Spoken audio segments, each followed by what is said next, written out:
नमस्कार साथियों, स्वागत है आप सभी का ज्ञान भूमि के यूट्यूब चैनल पर। जय जोहार झारखंड पीजीटी संस्कृत के इस बैच में आप सभी का स्वागत है। और इस बैच में हम सभी अभी तक मेघदूत के जो श्लोक है पाठ्यक्रम में सम्मिलित हैं 1 से 10 तक, उन 10 श्लोकों का विस्तृत अध्ययन किया। उस श्लोक से जो जो प्रश्न बन सकते हैं उसमें केवल 2 श्लोकों तक के प्रश्नों की चर्चा कल संपन्न हो चुकी है। आगे हम लोग उसको देखेंगे। इस वीडियो में बुद्ध चरितम का तृतीय सर्ग जो हमारे पाठ्यक्रम में लगा हुआ है, तृतीय सर्ग के जो श्लोक लगे हुए हैं उसको देखेंगे। और ये बहुत ही साधारण सा ग्रंथ है, बहुत ही आसानी से आप इसको समझ लेंगे। बुद्ध चरितम के बारे में मैं कुछ सामान्य अध्ययन आप सभी को बता चुका हूँ, बुद्ध के बारे में कुछ बता चुका हूँ। और सामान्य अध्ययन में जो जो अंश इस पुस्तक से पूछी जा सकती है उन अंशों को भी मैं आप सभी तक प्रस्तुत किया हूँ। आज हम सभी विशिष्ट अध्ययन के अंतर्गत जो 10 श्लोक हमें पढ़ना है उस श्लोक में से कुछ श्लोकों को देखेंगे और साथ ही साथ किस तरह के प्रश्न बन सकते हैं उस शैली पर चर्चा करेंगे। प्रश्नों पर तो चर्चा नहीं करेंगे, प्रश्न हम लोग अलग से देखते ही हैं वीडियो में, लेकिन किस शैली से प्रश्न बन सकते हैं उस पर चर्चा की जाएगी। आइए प्रारंभ करते हैं। बुद्ध चरितम का तृतीय सर्ग जो हमारे पाठ्यक्रम में सम्मिलित है और तृतीय सर्ग के भी उस श्लोक को जो हम लोगों को पढ़ना है।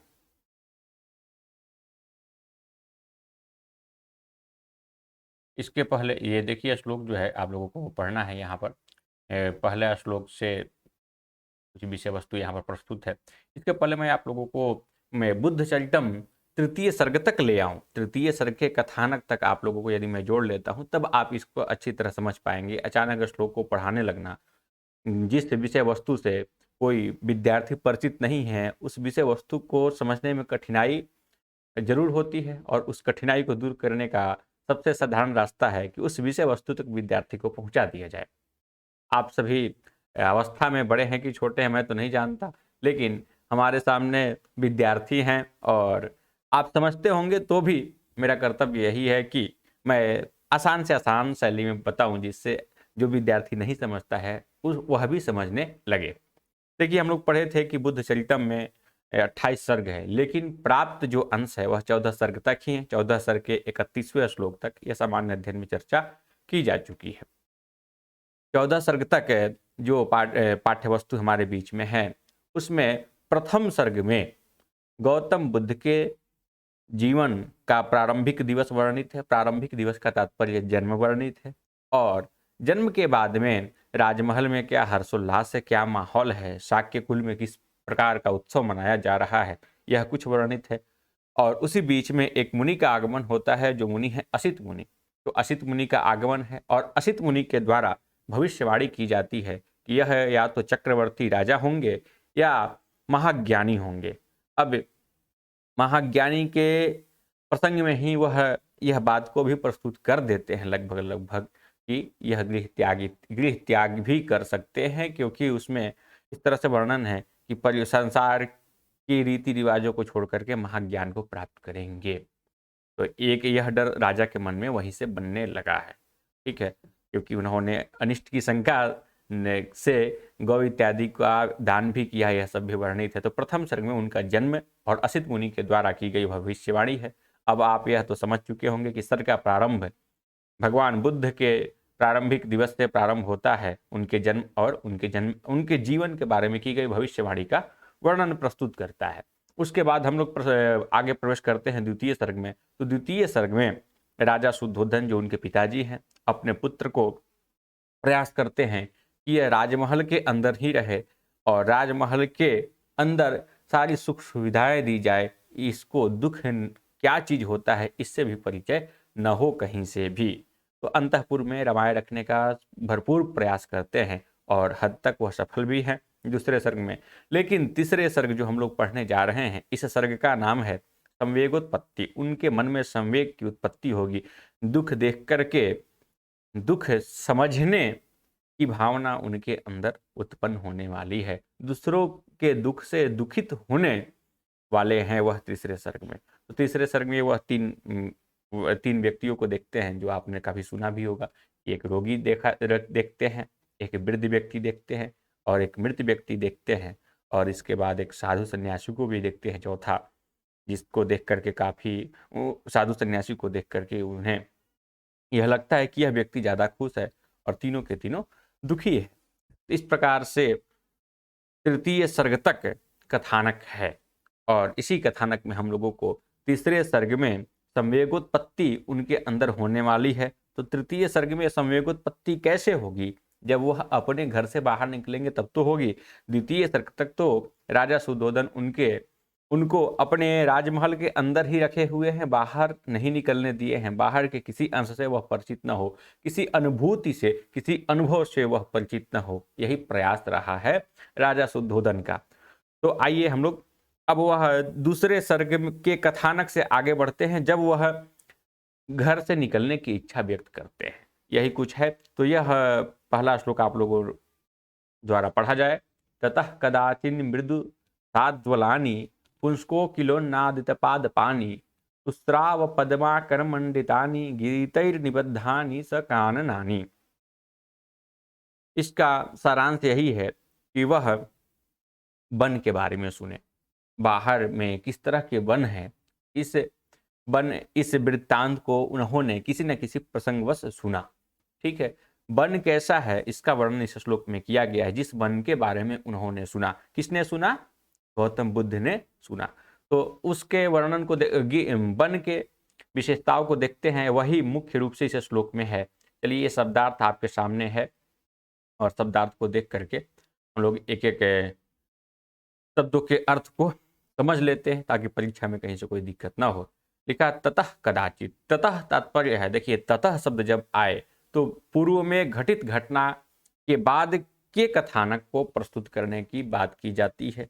ततः का तात्पर्य है कि उसके बाद, अर्थात द्वितीय सर्ग में जो वृत्तांत हुए, जो जीवन से संबंधित घटनाएं हैं उनकी, वह सब कुछ होने के बाद में किसी समय ऐसा आया, ततः कदाचित, पूर्व वृत्तांत के बाद एक समय ऐसा आया कि सह, उस सिद्धार्थ ने, सह शब्द किसको बताता है? उस सिद्धार्थ जो पुत्र है राजा शुद्धोधन, उनको बताता है कि उस सिद्धार्थ ने काननानि सुस्राव। एक मिनट में थोड़ा अपने आप को बड़ा में कर दूं। एक जगह है तो हम लोग वहां पर जगह को भर देते हैं। ठीक, आइए इसको देखा जाए। ये सह, उस सिद्धार्थ ने काननानि सुस्राव। काननानि नपुंसक लिंग बहुवचन का रूप है। वन के बारे में, वन को सुना उन्होंने। ठीक है, वनों को सुना। सुस्राव, सुस्राव सुना। तो अब सुस्राव जो क्रिया है, उस क्रिया को किया किसने? सह, उसने। अब यह सह से ग्रहण करना होगा कि वह कौन है। तो सह गौतम बुद्ध, जो बचपन का नाम है सिद्धार्थ। मैं तो कहूंगा कि सिद्धार्थ शब्द से आप ज्यादा समझिए, इसलिए समझिए सिद्धार्थ शब्द से क्योंकि अभी उनका नाम सिद्धार्थ ही है। वंश के नाम पर अभी जो कुल मर्यादा के अनुसार बचपन का नाम दिया जाता है वह सुस्राव है, सिद्धार्थ है, और उस सिद्धार्थ का यह सुस्राव क्रिया है। और इनका नाम गौतम बुद्ध, यह बुद्ध जो है कि ज्ञान प्राप्ति के बाद है वह, और गोत्र शाक्य मुनि भी इनको कहा जाता है। शाक्य मुनि इनके पिताजी को भी कहा गया, शाक्य कुल में उत्पन्न है तो इसलिए इनको भी कहा जाता है। और गौतम तो इनके शायद गोत्र के आधार पर कहा गया होगा। उस सिद्धार्थ ने काननानि सुस्राव, वन के बारे में सुना। ठीक है, अब वन कैसा है बस यही आपको पढ़ना है इस श्लोक में। पांच विशेषताएं दी गई हैं, 4 विशेषताएं दी गई हैं। एक तो खुद ही विशेष्य है, 4 विशेषण है। तो मृदु साद्वलानि, देखिए मृदु का मतलब होता है कोमल। ठीक है, साद्वल शब्द का अर्थ होता है तृण, घास। तो कोमल कोमल घास हैं, हरे भरे कोमल कोमल घास हैं जहां पर। ऐसे वन के बारे में सुना। पुंस कोकिल उन्नादित पादपानि, पादप मतलब होते हैं वृक्ष, उन्नादित मतलब होता है गूंजित, और पुंस कोकिल का तात्पर्य है कि जो कोयल होते हैं। ठीक है, पुंस कोकिल, कोयल की ध्वनि से जो गूंजित है, ऐसे वृक्ष जिसमें हैं, इस तरह के वन के बारे में उन्होंने सुना। सभी के सभी विशेषण है किसके? वन के विशेषण है। और वन के विशेषण में 2 विशेषताएं आपने देख ली कि कोमल कोमल घास से जो भरा हुआ है, इस प्रकार के वन के बारे में उन्होंने सुना। जो कोयल के ध्वनि से गुंजित है जिनके वृक्ष, कोयल के ध्वनि से गुंजित है जिनके वृक्ष, ऐसे वन के बारे में सुना।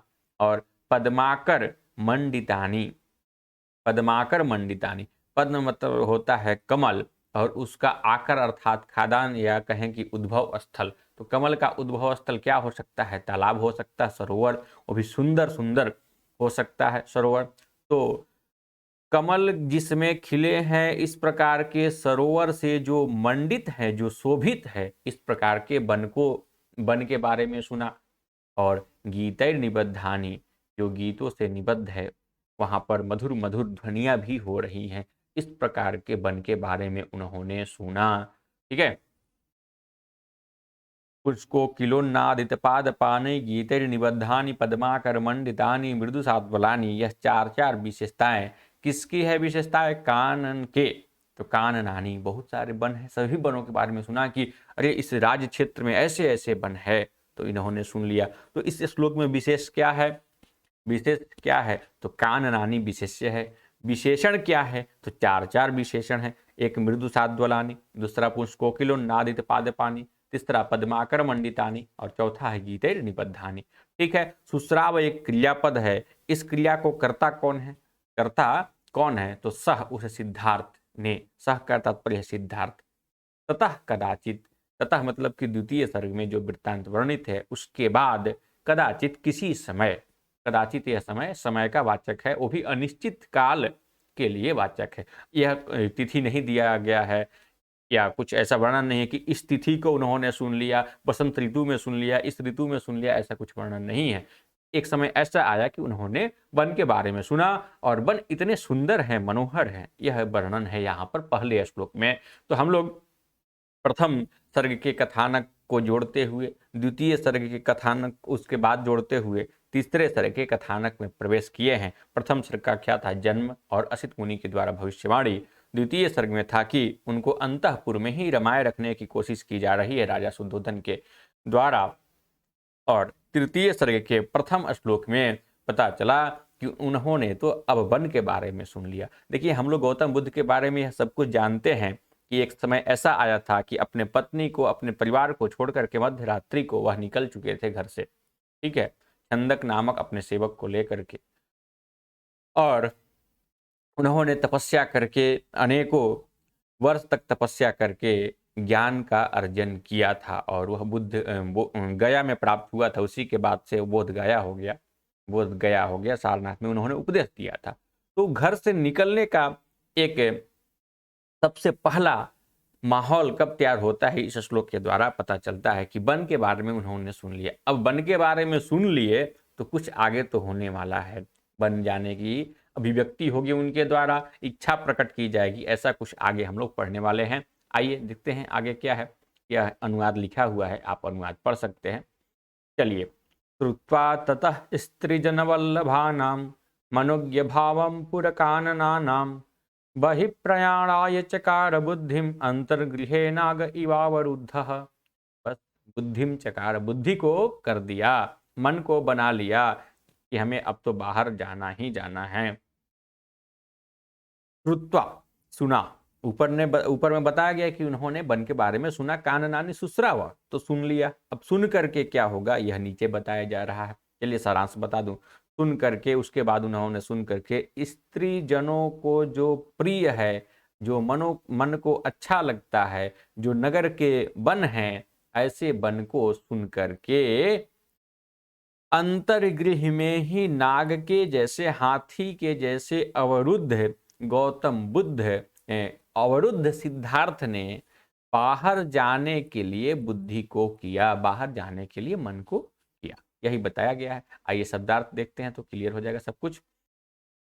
ततः, तब, इसके पहले के श्लोक में जो आप कथानक देखे हैं, जो विषय वस्तु देखे हैं, उसके बाद देखिए कि ततः तब स्त्री जनवल्लभानाम, स्त्री जनवल्लभानाम, यह विशेषण यहाँ पर है।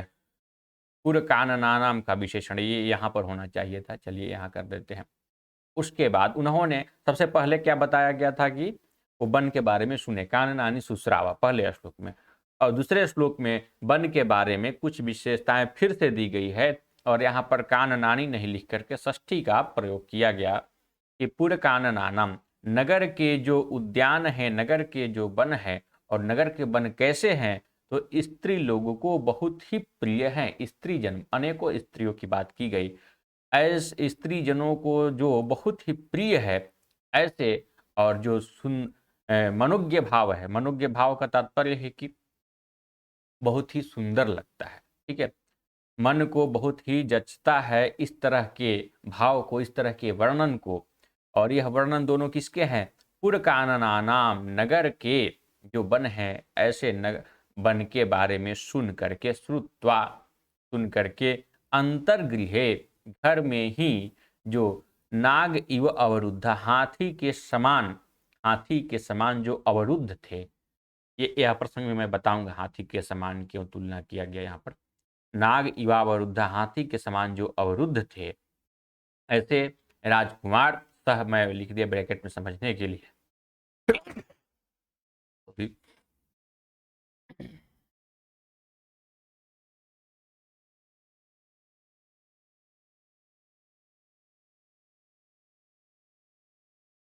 नाग इवा अवरुद्ध, हाथी के समान अवरुद्ध राजकुमार ने बही प्रयाणाय, बही शब्द बाहर का वाचक है, प्रयाण शब्द यात्रा विहार का वाचक है, ठीक है। बाहर जाने की इच्छा, उन्होंने बाहर घूमने की इच्छा प्रकट की, बुद्धिम चकार, इच्छा की, चकार यहाँ पर क्रिया धातु से बना हुआ है जिसका अर्थ होता है किया, की मतलब कि तुरंत तुरंत अभी हुआ है, जो बुद्धिम चकार। देखिए एक तुलना की गई है यहाँ पर, तुलना का तात्पर्य है कि उपमा दी गई है, नाग इव। नाग शब्द ऐसे हम लोग जानते हैं सर्प के लिए, लेकिन यहाँ पर जो नाग शब्द है वह सर्प के लिए नहीं है। नाग शब्द का अर्थ हाथी भी है, तो हाथी से तुलना की गई है। किसकी तुलना की गई है? गौतम बुद्ध के, सिद्धार्थ की तुलना हाथी से की गई है, उपमा दी गई है, ठीक है। हाथी भी वन में भ्रमण करते ही हैं और यदि उनको बंद करके रखा जाए तो वो अवरुद्ध है, उनको रोका गया है, ठीक है। ऐसे उनका स्थल क्या है? वन ही है। तो जो महापुरुष है उसका स्थल क्या है? भ्रमण करना, घर में बंद रहना नहीं, अंतरपुर की विलासिताओं में युक्त रहना उनका स्थल नहीं है, उनका कर्तव्य यह नहीं है। उन्हें तो भ्रमण करना है, संसार के अनेकों गतिविधियों को देखना है। तो यहाँ कहा गया कि नाग के समान उनको रोका गया था, बांध करके रखा गया था, बाहर न निकले यह प्रयास किया गया था। भले ही रस्सी में नहीं बांधा गया था, लेकिन संपूर्ण प्रयास राजा के द्वारा यही किया गया था कि वह बाहर कहीं न निकले, ठीक। इसलिए यहाँ पर उपमा दे दी गई हाथी से। तो उपमा किससे दी गई? हाथी से। तो उपमान कौन होगा? नाग, हाथी, ठीक है। उपमा में एक उपमेय होता है, तो उपमेय के क्या है, किसकी तुलना की गई है? तो सह गौतम बुद्ध, सिद्धार्थ की तुलना की गई है। इसमें इव शब्द उपमावाचक है और अवरुद्ध जो है कि समान धर्म है, हाथी को भी रोका जाता है और इनको भी रोका गया था, ठीक है। इस तरह के सिद्धार्थ ने बाहर जाने की, वही बाहर प्रयाण मतलब यात्रा, बाहर की यात्रा के लिए बुद्धि को किया, अपना मन बनाया। अभी इन्होंने मन बना लिया कि हमें जाना है। तो हम लोग पहले श्लोक के बाद में दूसरे श्लोक को पढ़ने के साथ ही दोनों श्लोक को समझ लिए होंगे। एक बार मैं सारांश बता दूं कि सबसे पहले उन्होंने अश्वघोष ने तृतीय सर्ग के पहले श्लोक में बताया क्या कि एक बार उन्होंने कदाचित, ततः कदाचित मृदुसाध्वलानि, इस प्रकार की पंक्ति है जिसमें बताया गया है कि एक बार ऐसा आया था कि वह विभिन्न विशेषताओं से युक्त, चार चार विशेषता दी गई, आप समझ लीजिएगा, विभिन्न विशेषताओं से युक्त वन के बारे में सुना। और अगले श्लोक में बताया जा रहा है कि स्त्री जन वल्लभानाम मनोज्ञ भावम पुरकाननानाम मनोज्ञ भावम। अच्छा, यहाँ पर जो मैं क्रम चेंज किया था ये क्रम ठीक ही था, ये क्रम ऐसा नहीं रहेगा। स्त्री जन वल्लभानाम पुरकाननानाम मनोज्ञ भावम, सही सही क्रम से लिखा हुआ है, ठीक। स्त्री जन वल्लभ, स्त्रियों का जो प्रिय है, नगर का जो वन है, उसके सुंदरता को सुन करके, उसके सुंदरता को सुन करके हाथी के जैसे घर में बंधे हुए उस राजकुमार ने बाहर जाने की इच्छा प्रकट कर दी है। अब यहाँ तक तो आप समझ गए होंगे तीसरे श्लोक में देखते हैं। चलिए, एक तुलना की गई थी तो वह अलंकार जरूर ही बताएगा। जब हम किसी से उपमा उपमा देते हैं, किसी से समानता दिखाते हैं, तो संस्कृत साहित्य में बहुत प्रसिद्ध है यह अलंकार, उपमा अलंकार। प्रायः जो प्राचीन कवि हुए हैं, जो ईस्वी के पूर्व या प्रथम सदी, द्वितीय सदी, इन सब के कवि रहे हैं, वह उपमा अलंकार का प्रयोग किए हैं, काफ़ी किए हैं। भास हो, कालिदास हो या अश्वघोष हो, इन्होंने अनेकों जगह उपमा अलंकार का प्रयोग किया है। बाद में शब्दालंकार और अनेकों अलंकारों का प्रयोग बहुत हुआ भारवी और मार्ग के समय में, लेकिन उपमा अलंकार का प्रयोग आप पुरातन कवियों के, अभी तो हमारे लिए पुरातन ही है, लेकिन उनमें जो पहले हैं उन कवियों की रचना में आप देखेंगे। तो यह हो गया बाहर जाने की इच्छा प्रकट करने की बात। उसके बाद क्या है?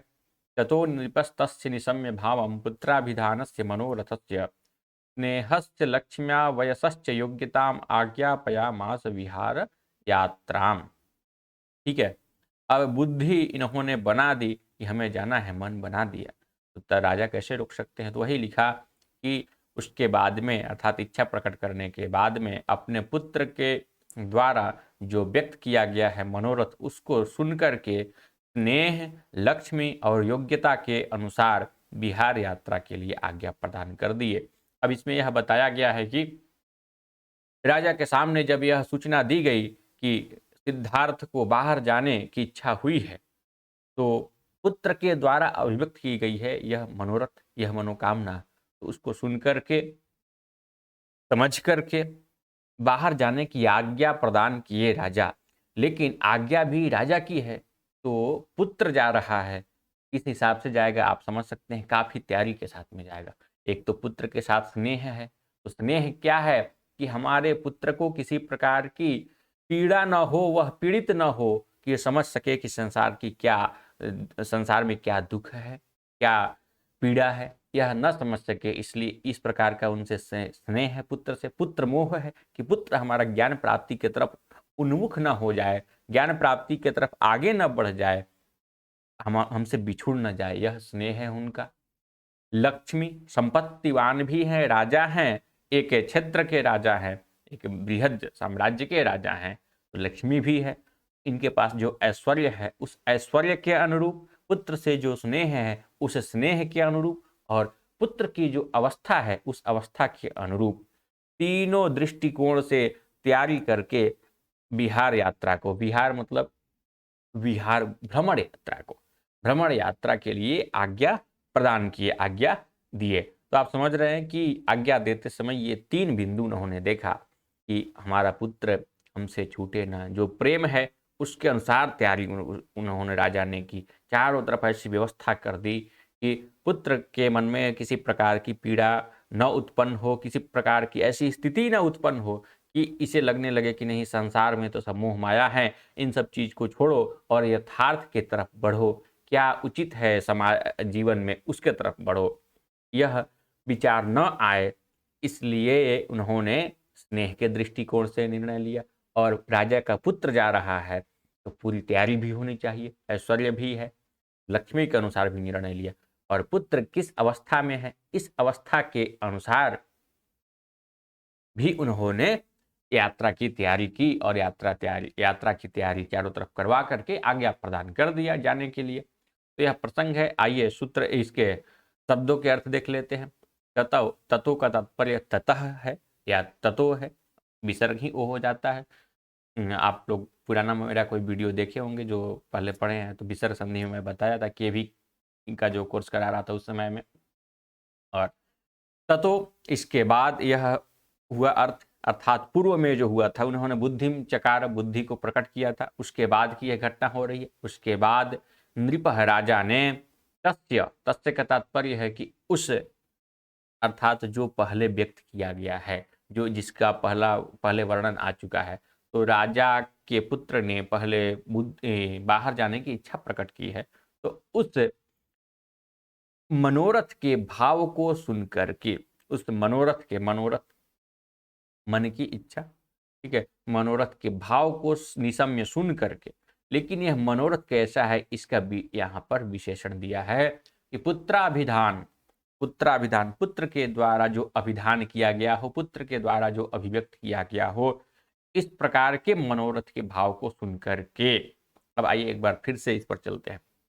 पहले हम लोगों ने देख लिया था कि सिद्धार्थ ने बाहर जाने की इच्छा प्रकट कर दी, इसके लिए आया ततो। उसके बाद बाहर जाने की इच्छा प्रकट कर दी, राजा तक यह बात पहुंच भी गई, तो राजा ने उस अर्थात जो पुत्र के द्वारा कहा गया है उस मनोरथ के भाव को समझ लिया कि हाँ, ये जाना जरूर चाहते हैं, जाने के लिए हम नहीं रोक सकते हैं। मनोरथ के भाव को सुन करके तीन दृष्टिकोण से तीनों दृष्टि के तीनों बिंदुओं के योग्य विहार यात्रा के लिए आज्ञा प्रदान किया। स्नेह के अनुरूप, लक्ष्मी के अनुरूप और अपने पुत्र की अवस्था के अनुरूप। अनुरूप कहाँ से आ रहा है? योग्यताम से। स्नेह के योग्य, लक्ष्मी के योग्य और अवस्था के योग्य विहार यात्रा को आज्ञा प्रदान किया। तो आज्ञा पयामाश, इस क्रिया का कर्ता कौन है? तो नृप है। विहार यात्रा को कौन जा रहा है? सिद्धार्थ जा रहे हैं। योग्यताम, इस शब्द का संबंध किन शब्दों से है? तो तीन शब्दों से है, स्नेहस्य, लक्ष्म्या और वयसश्च से। फिर मनोरथ कैसा है? किस मनोरथस्य शब्द का कोई विशेषण? तो जी हाँ है, पुत्राभिधानस्य। तस्य शब्द किसको व्यक्त करता है? तो तस्य शब्द मनोरथ को अभिव्यक्त करता है, जो पूर्व के श्लोक में आ चुका है। ठीक, व्याकरण का पक्ष कोई पूछेगा नहीं कि मैं बताऊं कि निसम्य में कौन सा प्रत्यय है। इसके बाद राजा ने अपने पुत्र राजकुमार सिद्धार्थ के मनोगत भाव को जान करके प्रेम, लक्ष्मी एवं अवस्था के योग्य वन विहार यात्रा की आज्ञा दे दी। ठीक, तो यह आप अर्थ पढ़ते जाएंगे, अर्थ में काफी समय लगेगा, इसलिए मैं बहुत ज्यादा अर्थ पे चर्चा नहीं करूंगा। तो तीन श्लोकों को हम लोगों ने देखा, और तीन श्लोक में बहुत ही महत्वपूर्ण बिंदु आपको मिलेंगे। इसके प्रश्नों पर जब चर्चा करेंगे तो आपको ऐसा लगेगा कि हम लोगों ने पढ़ा, लेकिन एक बार और वीडियो देखने की जरूरत है। क्योंकि जब पहली बार देखते हैं तो बहुत लाइटली देखते हैं, जब प्रश्नों की सामना होती है और प्रश्न अपने मन से नहीं बनते हैं, प्रश्न जब सामने वाला पूछता है, कुछ दिमाग लगा करके पूछता है, आपकी क्वालिटी जांचने के लिए पूछता है, उस समय ऐसा लगता है कि और कुछ हम लोगों को जानना चाहिए, पढ़ना चाहिए। देखिए, एक वीडियो यदि मैं कुछ अवधि तक का बना दूं, लंबा कर दूं, तो यह एक ही सर्ग में खत्म हो सकता है, एक ही वीडियो में खत्म हो सकता है पूरे श्लोक। लेकिन मैं इसको दो भाग में बनाऊंगा। दो भाग में बनाने से क्या होगा कि आधा पढ़ने के बाद एक गैप मिलेगा हम लोगों को, और उस गैप के बाद में जब हम लोग अगला वीडियो देखेंगे तो तैयार करेंगे। क्योंकि बहुत जल्दीबाजी भी नहीं है, हमें मटेरियल को समझना है, मेहनत करना है। और मैं भी यदि एक ही वीडियो में सब कुछ समेटने का प्रयास करूं तो कुछ न कुछ तो जल्दीबाजी करूंगा, और जल्दीबाजी में क्या होता है कि जो चीज़ें हमें पढ़नी चाहिए उन चीज़ों में से कुछ अंश छूट जाते हैं। यदि 100% में 1% भी छूट गया तो आपका 1% एक प्रश्न भी तो गड़बड़ कर सकता है ना। ठीक है, और 150 प्रश्न है संस्कृत में, 150 में से यदि 1% छूट गया तो 1.5 प्रश्न आपके गलत हो सकते हैं, 1.5 2 में भी बदल सकता है, 1.5 1 में भी बदल सकता है। तो हम लोग ऐसा मिस्टेक न करें, बहुत ही संयमित होकर के पढ़ना है, बहुत नियमित, अनुशासित और काफ़ी समर्पण के साथ में पढ़ाई करनी है। मैं भी समर्पण रखूंगा, इस बैच के प्रति संकल्पित हूँ कि मुझे इस बैच को काफ़ी अच्छी तरह करना है।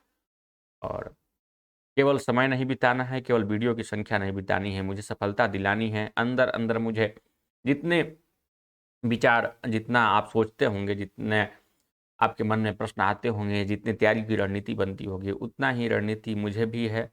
और प्रत्येक शब्द को सोचता हूँ कि एक नाप तोल के बोलूं कि विद्यार्थी को वह शब्द कारगर लगे, उस शब्द का कुछ ना कुछ प्रभाव हो। या तो मैं कुछ मोटिवेट कर रहा हूँ, वह भी शब्द जो है कि अच्छी तरह से प्रस्तुत किए गए हैं, बताए गए हों, या जो विषय वस्तु से संबंधित हो वह समझाने में सहायक हो, बाधक न हो। कभी कभी क्या होता है कि सामने वाला जानता तो बहुत कुछ है, बताना बहुत कुछ चाहता है, लेकिन होता ऐसा है कि बताने के क्रम में कठिन शब्दावली का प्रयोग होता है, आपको समझ में नहीं आता है। तो ये 3 श्लोक तक हम लोग देख लिए, बीच में कुछ चर्चा भी हो गई। खैर चर्चा, चलिए चर्चा से आप भी चर्चित हो गए। चौथा और पांचवा देखते हैं, 5-5 करेंगे तो 2 वीडियो में हम लोग इसको समाप्त कर लेंगे।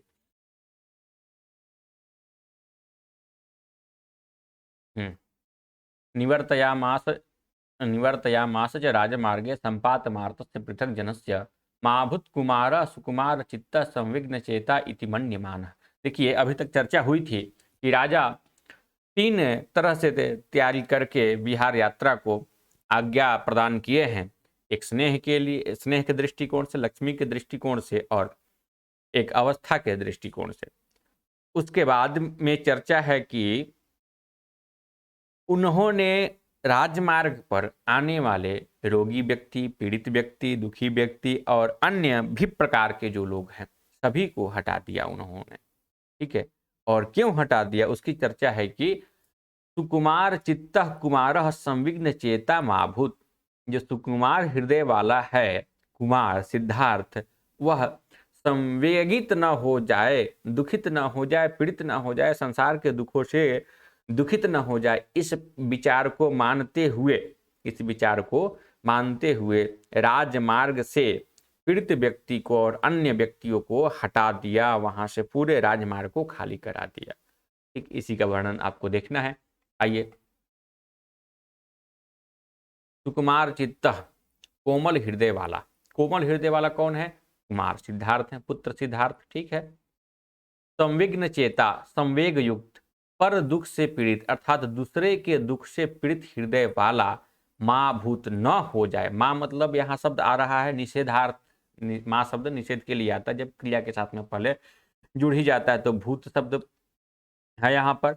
माँ भूत न हो जाए। तो कुमार हृदय वाला जो कुमार है, जो पुत्र है सिद्धार्थ, वह कहीं दुखी न हो जाए, दुख से हृदय उसका द्रवित न हो जाए, यह मानते हुए इति मन्यमानः, इस प्रकार से विचार करते हुए, इस प्रकार से विचार राजा किए। इस प्रकार से विचार करने के बाद उन्होंने क्या किया?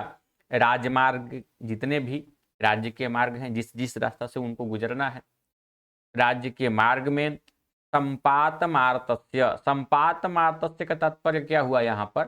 संपात मतलब आ चुके हैं आर्त व्यक्ति, जो राजमार्ग पर जो आ चुके हैं ऐसे व्यक्ति को संपातम आर्त, आर्त पीड़ित होता है, रोग से पीड़ित। ठीक है, संपातम जिस पर रोग का प्रभाव पड़ चुका है, रोग का प्रभाव उन पर गिर चुका है, रोग का प्रभाव पड़ चुका है, रोग व्याधि से जो पीड़ित हैं और अन्य लोग जो पृथक जन हैं, अन्य लोग भी जो हैं उनको च शब्द और संपातमार्त से पृथक जनस्य च, जो पीड़ित हैं और जो अन्य लोग हैं उनको क्या कर दिया? निवर्तयामास, रोक दिया, आना जाना उनका बंद कर दिया। ठीक है, आना जाना कुछ देर के लिए रोक दिया। जब विहार यात्रा निकलने वाली थी तो निवर्तयामास, इस क्रिया का कर्ता कौन है? इस क्रिया का कर्ता कौन है? तो जिसने आज्ञा प्रदान किया था वही करता है, नृपः। ठीक है, पहले से लेंगे। अच्छा, किसको रोका गया है? संपात मार्त और पृथक जन, इन दोनों को रोका गया है। कहाँ रोका गया है? राजमार्ग में रोका गया है, जिस राजमार्ग से विहार यात्रा जाने वाली है। क्यों रोका गया है? तो सुकुमार चित्तः कुमार संविघ्न चेता माँ भूत इति मन्यमान। सुकुमार हृदय वाला कुमार कहीं दुख से दुखी न हो जाए, पर दुख से दुखित न हो जाए, इस प्रकार के विचार को करते हुए रोक दिया गया है दो प्रकार के लोगों को। ठीक, अब इस तरह से बता दिया गया कि विहार यात्रा की तैयारी में आज्ञा देने के बाद किस तरह से लोगों को हटाया गया। अच्छा, आगे भी कुछ ऐसे ही हैं प्रसंग कि किस किस को हटाया गया। प्रत्यंग हीनान विकलेन्द्रियाश्च जीर्णातुरादन कृपणाश्च दिक्षु ततः समुत्सार्य परेण सामना शोभाम पराम राजपथस्थ चक्रु। हटाने की बात तो कर दी गई कि हटा दिया गया, निवर्तया मास, और वहां रोक दिया गया आने जाने से। और आने जाने से रोकने के बाद में राजपथ की बहुत ही सुंदर शोभा कर दी गई कि कुमार के मन में लगे कि चारों तरफ तो रमणीय वातावरण ही, संसार में तो दुख है ही नहीं, संसार में दुख है ही नहीं, यह सब कुछ उन्हें दिखे, लिए शोभा प्रदान कर दिया गया। ठीक, लेकिन यह हटाने के लिए एक नीति बताई गई है कि लोगों को वहां से हटाया तो गया था, लेकिन किस तरह से हटाया गया था? परेण सामना समुत्सार्य, ततः शब्द आया है। आइए इसके प्रसंग को देखते, इनको हटाया गया है और किस तरह से हटाया गया है और किस तरह से राजपथ की शोभा की गई है, इसको नीचे वाले शब्दार्थ में देखते हैं। ततः राजा ने आज्ञा प्रदान कर दी है हटाने के लिए। तो हटाने में देखिए, ये 4 प्रकार के लोगों को हटाया गया यहाँ पर। प्रत्यंगहीनान, जो अंग से हीन है, जो विकलेंद्रिय हैं, जिनकी इंद्रियाँ कमज़ोर हो चुकी है, जो जीर्णातुर हैं, बुढ़ापा एवं रोग से पीड़ित हैं, और जो कृपण हैं, जो गरीब हैं, जो कंजूस हैं, जिनकी कृपण शब्द मेघदूत में आया हुआ है, कामार्ता है प्रकृति कृपण। वहाँ पर मैं बताया था, आप लोग तो पढ़े ही हैं, कि जो उचित अनुचित का निर्णय न ले सके, इस प्रकार के व्यक्ति के लिए भी कृपण शब्द है। और व्यवहारिक रूप से गरीब के लिए कृपण या कंजूस के लिए कहा जाता है। तो यहाँ पर कृपण शब्द गरीब के लिए है। इस प्रकार के व्यक्ति को जब राजा के आज्ञा मिल गया, उसके बाद ये 4 प्रकार के व्यक्ति को परेण सामना, सामना का साम एक नीति है, साम दाम दंड भेद, ये 4 प्रकार की नीति होती है व्यवहार के लिए। उसमें साम नीति सबसे अच्छी मानी जाती है। सबसे पहले उसी का नाम भी आता है कि साम, उसके बाद दाम आता है। ठीक है, साम दम दंड भेद यह है। दाम दम कोई उच्चारण करता है, दम से भी वही अर्थ निकलेगा। तो साम नीति अपनाई गई, लेकिन साम का अर्थ क्या होता है? शांतिपूर्वक नीति अपनाई गई, अनुरोध किया गया, उन्हें प्रेम पूर्वक कहा गया कि आप रास्ते से यहाँ चले जाएं। और उस शांति में देखिए एक और शब्द जोड़ दिया गया, परेण सामना, परम शांति से, बहुत ही अनुकूलता पूर्वक, बहुत ही विनम्रता पूर्वक व्यवहार करके सामने वाले इन 4 प्रकार के व्यक्तियों से निवेदन किया गया कि आप यहाँ से अपने घर को चले जाएं। समुत्सार्य मार्ग से हटा करके 4 प्रकार के ये 4 विशेषताओं से युक्त व्यक्तियों को, यह विशेषताएं क्या कहा जाए? कहा जाए कि प्रकृति की मार पड़ी है, नहीं तो ऐसे यह विशेषण शब्द जो है कि बढ़ावा अर्थ में आता है, और ये तो प्रकृति की मार से पीड़ित है, फिर भी यह विशेषण तो है ही।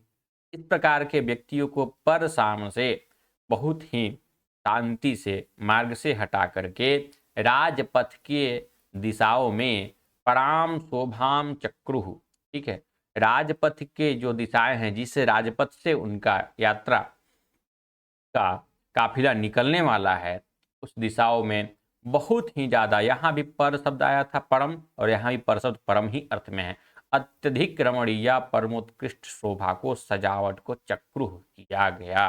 ठीक है, अब इसके शब्दों को अर्थ आप लोग जान लग गए होंगे, और क्या प्रसंग चल रहा है यह एक बार कड़ी जोड़ने का प्रयास कीजिएगा, क्रम जोड़ने का प्रयास करेंगे तो आप श्लोक को काफी अच्छी तरह समझेंगे। 10 ही श्लोक पढ़ना है, 10 श्लोक में 5 श्लोक हम लोगों ने देख लिया, अगले वीडियो में 5 श्लोक देखेंगे।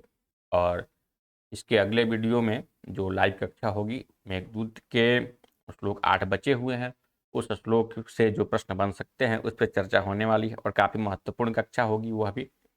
तो आप लोगों से यह निवेदन रहेगा, आग्रह रहेगा, और विद्यार्थी के रूप में आदेश भी रहेगा आप लोगों के लिए कि मेघदूत के पढ़ कर के प्रश्नोत्तरी में शामिल होइए, टेस्ट में शामिल होइए, और सही सही उत्तर देने का प्रयास कीजिए। इसलिए सही सही उत्तर देने का प्रयास कीजिए, आप सही उत्तर नहीं देंगे, उसकी व्याख्या जब की जाएगी तब आपको लगेगा कि अरे हाँ, ये तो सही उत्तर है इसका। उस समय अपने आप को कुछ आत्मविश्वास से हीन महसूस करेंगे। और पढ़कर के कोई परीक्षा दी जाए, पढ़ कर के कोई टेस्ट दिया जाए तो आत्मविश्वास से युक्त हो जाता है व्यक्ति, और नहीं तो सामान्य प्रश्न भी आपको दिक्कत करेंगे, और धीरे धीरे धीरे धीरे आप अपने आप को सब जगह कमजोर पाते जाएंगे। और कमजोर पाना अपने आप को और कमजोर करता है। यदि आप अपने आप को कहीं कमजोर पाते हैं तो आत्मविश्वास खत्म होता है, अरे यार ये तो नहीं आ रहा है, और सब कुछ का उत्तर आप देते जाएं, सब बताते जाएं, वो भी पढ़ करके। ऐसा जरूरी नहीं है कि आप सब कुछ बता ही दें, हम लोग गर्भ से ऐसा संस्कार लेकर उत्पन्न नहीं होते हैं। हाँ, गर्भ से कुछ शक्तियां हमारे अंदर जरूर विकसित होती है, लेकिन वंशानुक्रम से भी विकसित होती है। लेकिन ऐसा नहीं है कि सब कुछ आप पहले से सीखे, धीरे धीरे अपने अभ्यास से भी आप सीख सकते हैं। एक तो आपने जानता भी हो, सुना भी होगा कि करत करत अभ्यास से जड़मति होते सुजान। अब यह पंक्ति मैं काफ़ी पहले 5वीं कक्षा में सुना था। रसरी आवत जात से सील पर परत निशान, वरदराजाचार्य के बारे में एक पाठ है, उस पाठ में सुना था।